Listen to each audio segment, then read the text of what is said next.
بسم اللہ الرحمن الرحیم۔ حضرت داؤد علیہ السلام کی قوم بندر بن گئی۔ حضرت داؤد علیہ السلام کی قوم کے 70,000 آدمی عقبہ کے پاس سمندر کے کنارے ایلا نامی گاؤں میں رہتے تھے،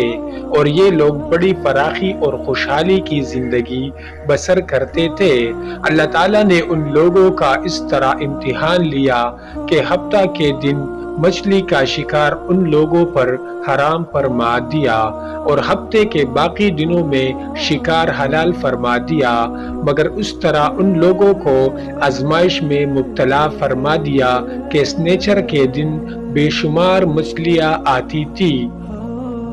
اور دوسرے دنوں میں نہیں آتی تھی، تو شیطان نے ان لوگوں کو یہ حیلہ بتا دیا کہ سمندر سے کچھ نالیاں نکال کر خشکی میں چند حوض بنا لو، اور جب سنیچر کے دن ان نالیوں کے ذریعہ مچھلیاں حوض میں آ جائے تو نالیوں کا منہ بند کر دو، اور اس دن کا شکار نہ کرو، بلکہ دوسرے دن آسانی کے ساتھ ان مچھلیوں کو پکڑ لو۔ ان لوگوں کو یہ شیطانی ہیلہ بازی پسند آ گئی، اور ان لوگوں نے یہ نہیں سوچا کہ جب مچھلیاں نالیوں اور حوضوں میں مقید ہو گئی تو یہی ان کا شکار ہو گیا، تو سنیچر ہی کے دن شکار کرنا پایا گیا جو ان کے لیے حرام تھا۔ اس موقع پر ان یہودیوں کے 3 گروہ ہو گئے۔ کچھ لوگ ایسے تھے جو شکار کے اس شیطانی حیلہ سے منع کرتے تھے اور ناراض و بیزار ہو کر شکار سے باز رہے، اور کچھ لوگ اس کام کو دل سے برا جان کر خاموش رہے، دوسروں کو منع نہ کرتے تھے، بلکہ منع کرنے والوں سے یہ کہتے تھے کہ تم لوگ ایسی قوم کو کیوں نصیحت کرتے ہو جنہیں اللہ تعالیٰ ہلاک کرنے والا یا سخت سزا دینے والا ہے۔ نمبر 3، اور کچھ وہ سرکش و نافرمان لوگ تھے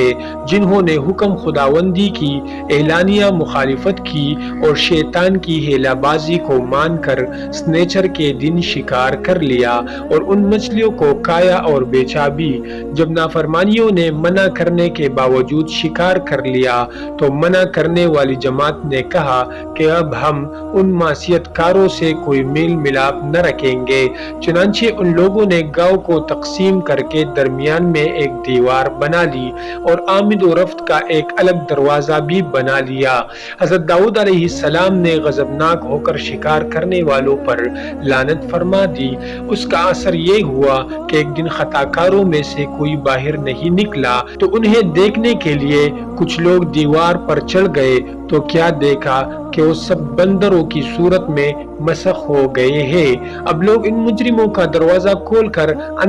اندر داخل ہوئے تو بندر اپنے رشتہ داروں کو پہچانتے تھے اور ان کے پاس آ کر ان کے کپڑوں کو سونگھتے تھے اور زار و قطار روتے تھے،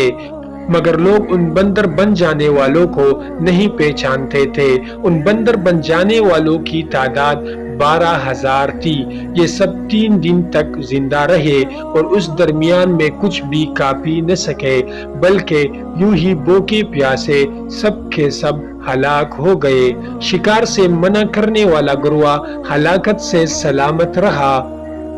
اور صحیح قول یہ ہے کہ دل سے برا جان کر خاموش رہنے والوں کو بھی اللہ تعالیٰ نے ہلاکت سے بچا لیا۔ اس واقعہ کا اجمالی بیان تو سورہ بقرہ کی اس آیت میں ہے، اور بے شک ضرور تمہیں معلوم ہے تم کہ وہ جنہیں نے ہفتہ میں سرکشی کی تو ہم نے ان سے فرمایا کہ ہو جاؤ بندر دتکارے ہوئے، اور مفصل واقعہ سورہ اعراف میں ہے جس کا ترجمہ ہے، اور ان سے حال پوچھو اس بستی کا کہ دریا کے کنارے تھی، جب وہ ہفتے کے بارے میں حد سے بڑھ تھے، جب ہفتے کے دن ان کی مچھلیاں پانی پر تیرتی ان کے سامنے آتی، اور جو دن ہفتے کا نہ ہوتا نہ آتی، اس طرح ہم انہیں آزماتے تھے ان کی بے حکمی کے سبب۔ اور جب ان میں سے ایک گروہ نے کہا کیوں نصیحت کرتے ہو ان لوگوں کو جنہیں اللہ ہلاک کرنے والے ہیں یا انہیں سخت عذاب دینے والا، بولے تمہارے رب کے حضور معذرت کو، اور شاید انہیں ڈر ہو۔ پھر جب وہ بلا بیٹھے جو انہیں نصیحت ہوئی تھی ہم نے بچا لیے وہ جو برائی سے منع کرتے تھے، اور ظالموں کو برے عذاب میں پکڑا، بدلہ ان کی نافرمانی کا۔ جب انہوں نے ممانعت کے حکم سے سرکشی کی، ہم نے ان سے فرمایا ہو جاؤ بندر دھتکارے ہوئے، شیطانی ہیلا بازیوں میں پڑ کر۔ اللہ تعالیٰ کے احکام کی نافرمانیوں کا انجام کتنا برا اور کس قدر خطرناک ہوتا ہے، اور خدا کے نبی جن بد نصیبوں پر لعنت فرما دے وہ کیسے ہولناک عذاب الہی میں گرفتار ہو کر، دنیا سے نیست و نابود ہو کر عذاب نار میں گرفتار ہو جاتے ہیں، اور دونوں جہاز میں ذلیل و خوار ہو جاتے ہیں۔ اصحاب ایلا کے اس دل دہلانے والے واقعہ میں ہر مسلمان کے لیے بہت بڑی عبرتوں اور نصیحتوں کا سامان ہے۔